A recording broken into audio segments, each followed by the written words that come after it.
Now, during the Prohibition in the 1920s, Capone quickly became public enemy number one. Because the mafia was killing people, and he was getting them off. He ordered the murders of scores of people. The only thing these guys would do would be to respond with violence.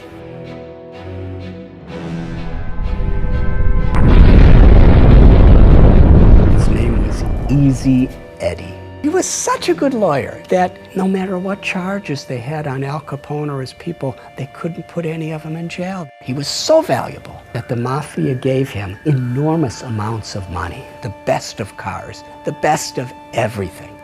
And he had a son. But Easy Eddie was thinking, I've given my son everything. Everything money could buy. But there's one thing I haven't given my son. An example of a father that he could be proud of.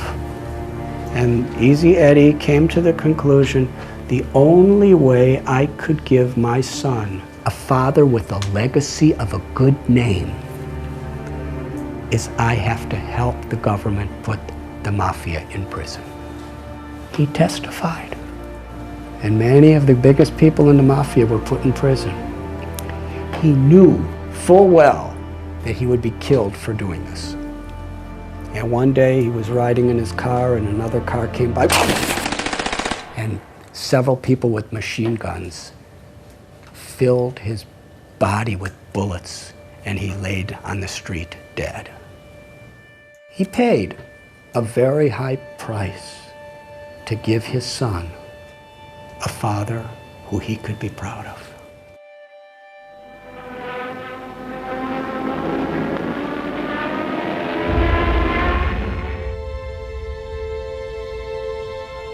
There was a man in the United States Air Force during World War II.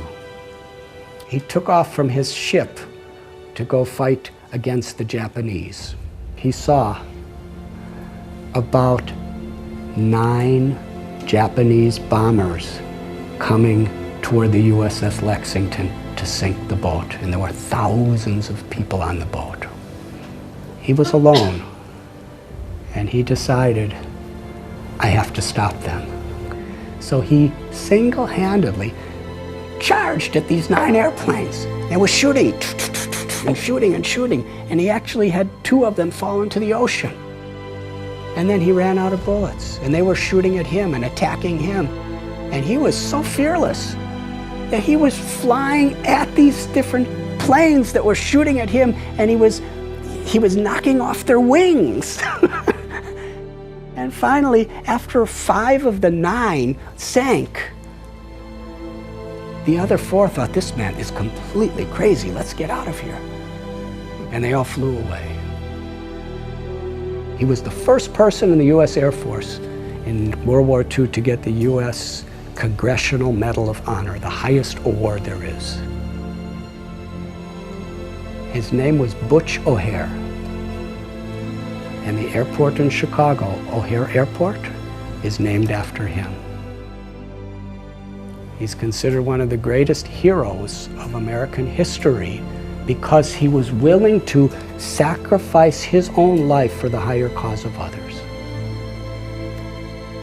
What makes this story so interesting is Butch O'Hare was the son of Easy Eddie.